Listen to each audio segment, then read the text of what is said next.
With the permission of the body, Mr. President, I move to elect the following as members of the Commission on Appointments. On the part of the majority, Senators Alan Cayetano, De La Rosa, Ejercito Estrada, Bongo, Marcoleta, Marcos, Tulfo, Villanueva, and Villar. So move, Mr. President. May I know how many members of the majority that the majority leader is electing into the Commission on Appointments? The majority leader will please respond. Sir President, we are electing 10 members of the majority in the Commission on Appointments, Mr. President.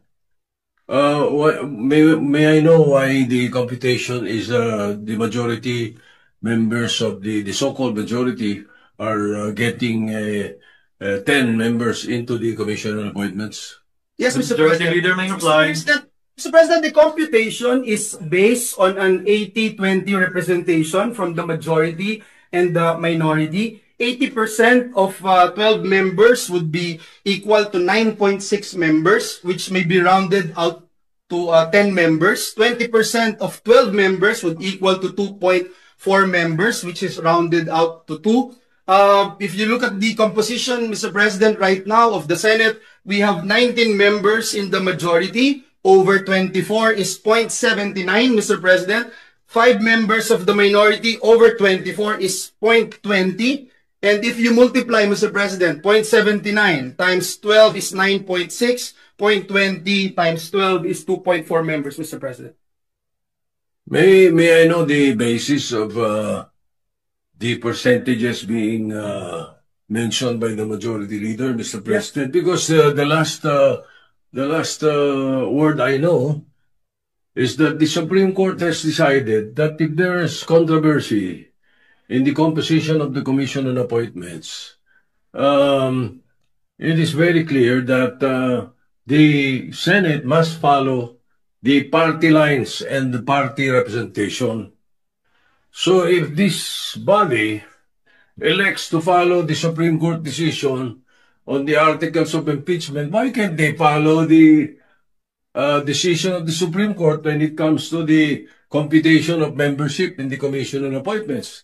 So therefore, there is no such thing as 9.6, 9.5, 9.5, 2.5, 2.4. It should be members of the NPC, 6. 3 of them should be in the CA. Members of the NP, Nationalista Party, is 2.5 or 5 of them. So therefore, 2.5, 2.5 should be in the Commission on Appointments. And then the rest are single members of each party. Therefore, they could talk to the other members so that their 0.5 can be a total of 1%, 1 for each representation. There are easily 11. No, the PDP has 3 members. PDP Laban has 3 members. Senator Bongo and Senator De La Rosa and Senator Robin Padilla. So their representation in the CA should be 1.5. Right now, I'm already hearing Senator Bongo and Senator De La Rosa as members of the CA. What about the other members? What about their political parties? I think this should not be the case to be followed, Mr. President, that the whim of the majority or the whim of the numbers shall prevail. I don't think so. We should follow the rule then, if that is the case. We have been discussing this with Senator Estrada, and Senator Villanueva has tried to talk to me about it. What we're saying is that we could come up with a formula that will also jibe with the Supreme Court decision. Why all of a sudden coming up with something like this, and then coming up with so percentages that an economist could not even understand? Mr. President, if I may. Before recognizing the Honorable Zubiri, Chair would like to recognize first the Majority Floor Leader. Thank you very much, Mr. President. Mr. President, we put on record that we submit to the statements made by our minority leader that it should be based from the Supreme Court's decisions, Mr. President. May I quote, Mr. President, in Cositeng versus Mitra, the Supreme Court noted that the House membership was based on 80-20 representation. Almost the same, Mr. President, as what we mentioned earlier after rounding up the proportional representation of the LDP members comprising the majority during that time, Mr. President. Let me quote, Mr. President, the decision. The composition of the House membership in the Commission on Appointments was based on proportional representation of the political parties in the House. There are 160 members of the LDP in the House, and they represent 79% of the House membership. 80% of 12 members in the Commission on Appointments would equal 9.6 members, which may be rounded out to 10 from the LDP. Mr. President, noting, Mr. President, in the recent Congresses, membership in the CA has not been based on representation of political parties, but rather on proportional representation. And in this case, Mr. President, we computed, Mr. President, the members of the majority and the minority bloc in the Senate. Also, Mr. President, let me point out, in the same formula the Supreme Court cited in its decision, Gingona versus Gonzales, the practice of rounding off that has not been consistently followed in the 15th and the 19th Congress. Mr. President, in the same Supreme Court decision, the SC explicitly mentioned, it is also a fact accepted by all such parties that each of them is entitled to a fractional membership on the basis of the rule on proportional representation of each of the political parties or coalition, Mr. President. So, Mr. President, if the question is every senator would have a 0.5 fractional membership, the senator does not actually hold that 0.5 fractional membership, Mr. President. Ang may-ari po nito ay yung koalisyon. Ito pong sinasamahan niya na bloke. And that's why, Mr. President, if the question is whether or not a senator from the majority bloc, for instance, would give up his or her fractional membership to another party, it cannot be done, Mr. President, as the proportional allocation of seats belongs to, again, to the party, coalition, or bloc, and not the senators themselves. And the Supreme Court is very clear that a senator is not ipso facto entitled to a CA seat. I submit, Mr. President, and lastly, Mr. President, again, may I be allowed to mention this, in the Gingona resolution issued by the Supreme Court, let me quote, respondents, however, accepted the fact that for the purpose of determining the proportional representatives of each political party to the Commission on Appointments, the basis thereof, Mr. President, the basis thereof is the actual number of members of each political party at the time of election of the members of the Commission on Appointments in the Senate. And that's why, Mr. President, even though this representation is moving for this particular motion, Mr. President, this representation would submit to the wisdom, collective wisdom of the members of this institution. I submit, Mr. President. Senator Zubiri is recognized for his interjection. Thank you, Mr. President. Mr. President, with due respect to the majority leader,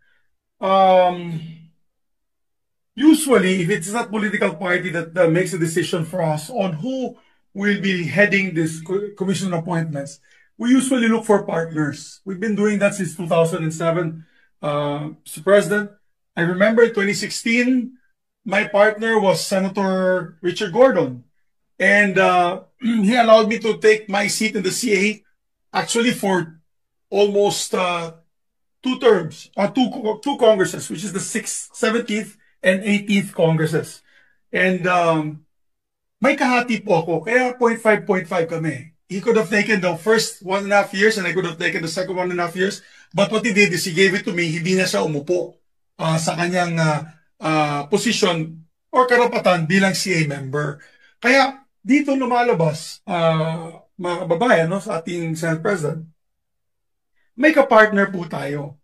So, that's why we computed it at 9.5 and 2.5.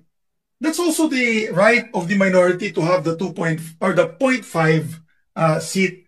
Kaya nga sabi ko nga, Mr. President, maybe if we cannot we cannot get ourselves from that deadlock that there's a 0.5 seat, but we must at least recognize that the minority has the 0.5 seat. I mean, schematics lang yan eh. 0.4 yung sa majority, 0.6. Pero sa totoo yan, 0.5 yan, kalahati-kalahati yan, Mr. President. Because we share our seat with another member. That's how it is. That's the tradition. I know Senator Jinggoy is familiar with that. The Senate President is familiar with that. We just look for partners. In the time when I was Senate President, Your Honor, the Senate President, I gave my share actually to the Senate President, to Senator Chis Escudero, so that he'll have a full membership of the CA. Kasi kalahati ko siya. Wala akong kahati dahil ako yung presiding officer ng CA. So yung punto ko po dyan, Mr. President, kawawa naman yung 0.5 seat ng minority. 0.5 na lang nga, tatanggalin nyo pa at ibibigay nyo pa sa iba. Papayag kami na may kahati po kami sa minority, sa majority. Yung minority sana, pabigyan na makaupo din. Whether it's the first half or the second half of the 20th Congress. But that would have been a more ideal situation, Mr. President. Na kung gusto nyo, ako pumapayag nga ako, mag-toss coin na lang.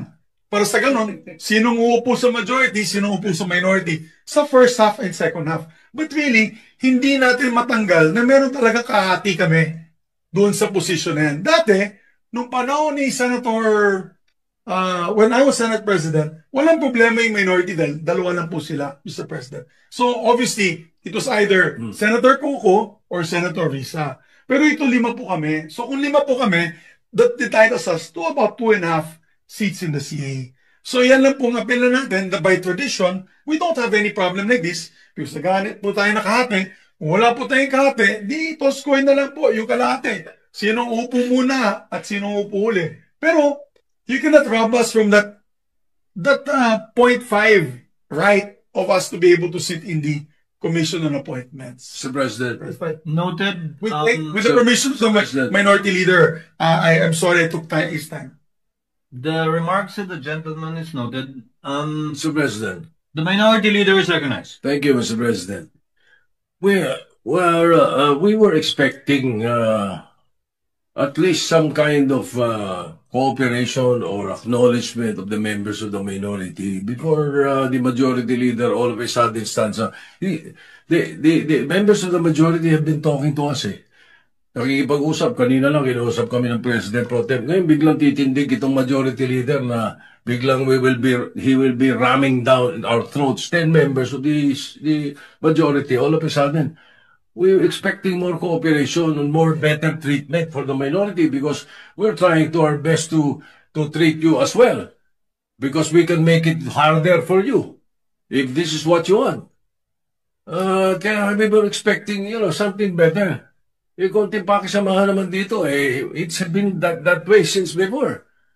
Pero kung ganyan ang gagawin natin, kasi the other members of the majority should know that ano lang to it's a matter of party representation And if we do that, if we follow the party representation, simple 6 NPCs, 3 po, they decide sino 3.